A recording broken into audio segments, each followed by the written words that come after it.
Hi there. Welcome to today's episode of The Loaf.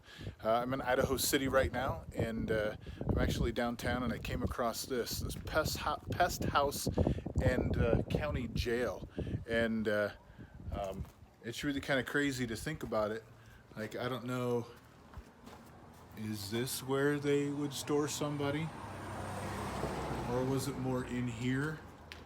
There's some other furnishings that may or may not have been legit to the space back then, but anyway, it's kind of crazy to think of being confined in a place like this. And apparently, this jail was used um, uh, for both holding criminals as well as pest house, which comes from pestilence. So a pestilence house, which is what they would use when they need to quarantine somebody because of an outbreak of something like diphtheria or something else like smallpox and whatever, and they would put the person or people in here to quarantine them away from everybody else.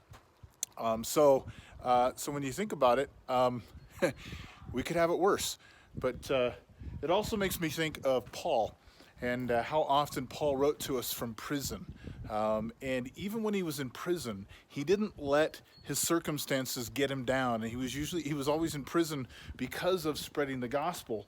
And that would seem to me to be something that would often speak to us on a level of, I guess I should keep my mouth shut and just go along to get along kind of thing. But that wasn't what it was for Paul. For Paul, it was like, I'm going to preach the gospel no matter what. And if you don't like what I've got to say, you can just do to me whatever you feel like you need to do, but I'm going to keep talking. And it's kind of an inspiring perspective, the way Paul just persistently and passionately just kept telling the gospel story.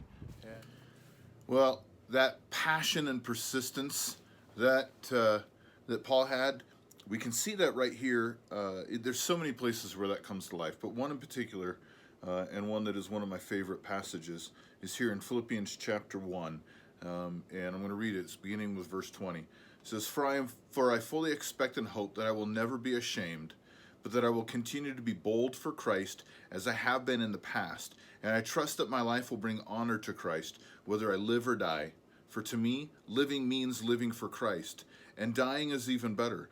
But if I live, I can do more fruitful work for Christ. So I really don't know which is better. I'm torn between two desires. I long to go and be with Christ, which would be better, far better for me. But for your sakes, it is better that I continue to live. Knowing this, I'm convinced that I will remain alive so I can continue to help all of you grow and experience the joy of your faith. And when I come to you again, you will have even more reason to take pride in Christ Jesus because of what he is doing through me.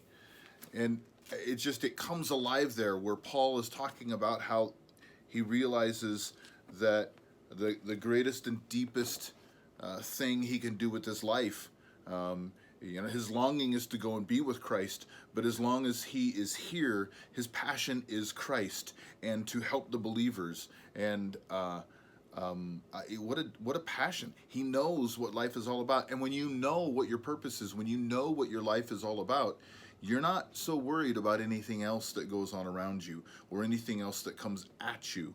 Those things can take their toll on you, but you can get up a lot easier and continue to move forward a lot easier. Even in prison, Paul continued to preach, continued to represent Christ. May we all be as passionate as Paul. And my prayer is that you will find the depths of passion for Christ in your life like Paul had. Have a great